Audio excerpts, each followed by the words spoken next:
Mr. Inky Johnson. Put your hands together, guys.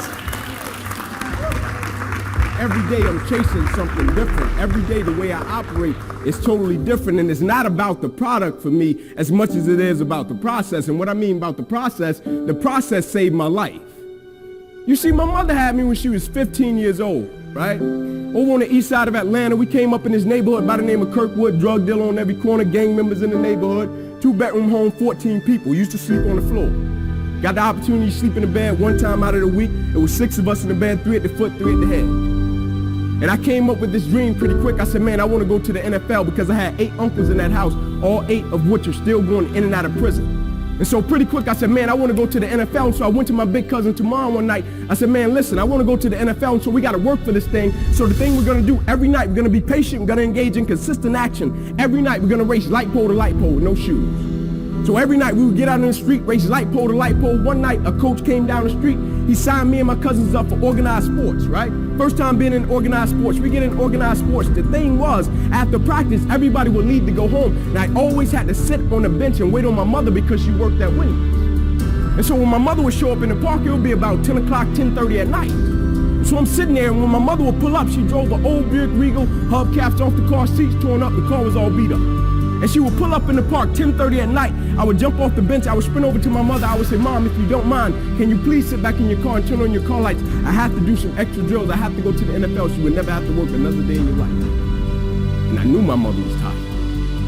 And every night, my mother would sit back in that car, and those car lights would hit that field. And he had a 7-year-old kid doing backpedaling drills, running sprints, running laps, chasing his dream to go to the NFL. But just beyond those car lights, I could always connect with my mother's eyes. So it made me dig a little bit deeper. It made me push myself a little bit further. It made me work a little bit harder. It created a certain level of sweat equity in what I was doing. It created a certain level of pride in what I was doing. You know why people quit?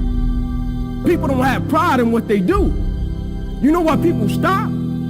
They're selfish, and it's just about them.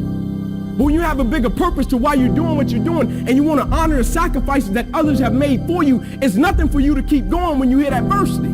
If every decision and choice you make is just about you, at a certain point you're going to hit something that's a lot tougher than you, that's going to make you quit because you don't have a driving force for why you do what you do. But when I got up to the University of Tennessee, it was simple. It was simple for me to give everything I had.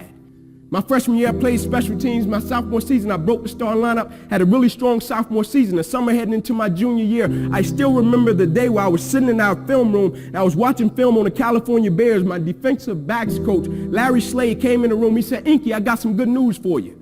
I dropped the clicker. I said, what is it? He said, man, you're a projected top 30 draft pick, son. He said, all you have to do is play the next 10 football games. You're an automatic multimillionaire. I went out of the room. I called my mother and my grandmother on the three-way.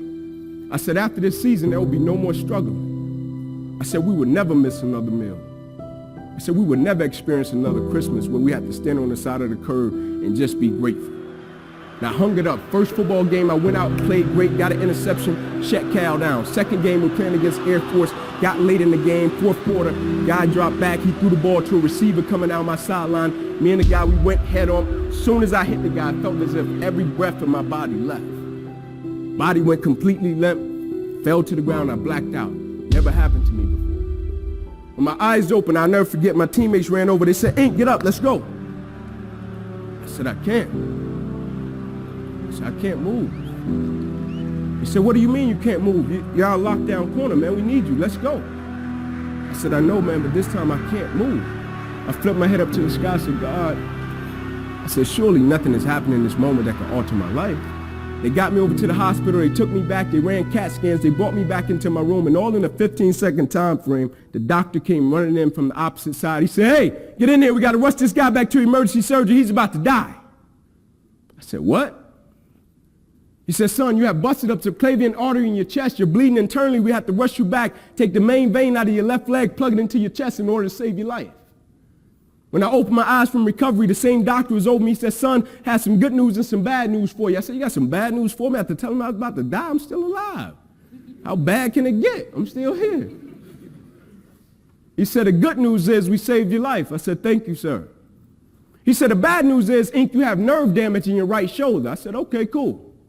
He said, but son, it's a strong possibility that you probably can never play the game of football again in your life. I said, no way. I said, no disrespect to you, Doc, but I've been working for this ever since I was 7 years old. I said, no disrespect to you, Doc, but you wasn't in the park with me and my mother when I was 7 years old and she was sitting in that Buick Regal. She got done working at Wendy's. No disrespect to you, Doc, but you didn't come up in that 2-bedroom home, 14 people sleeping on the floor. No disrespect to you, Doc, but you didn't miss those meals and stay focused and never made an excuse. I never cheated. I never cheated. Like my conscience still until this day won't let me, like I can't cheat. I can't look myself in the mirror and say, Inky, you did a good job knowing that I cheated. I can't cheat. One of the greatest pieces of advice that my mother gave me was this: son, whenever you start, you make sure you finish it. And the problem with the world today, people get involved with things, and if they don't like a certain person, if they don't like the process, if it's not what they thought it was, they quit. And what they don't understand about quitting becomes a habit that doesn't just affect you. Later on in life, when you get a wife and you get some kids or you get a family, it's going to come back to hunt you, and it will one day affect them. That is why I tell you the process is more important than the product. It's not even about the outcome for me. It's about, can you take pride in what you do as an individual, and every night when you look in the mirror, knowing that you gave everything you had to it. And we have to get to the point where we're willing to impose our will on certain things. Impose your will on it. My life totally changed. And they gave me an opportunity to stop. And most people, when you give them an opportunity to stop while they're chasing something, they take advantage of it because they feel as if, man, why did this have to happen to me? I felt as if, why not me?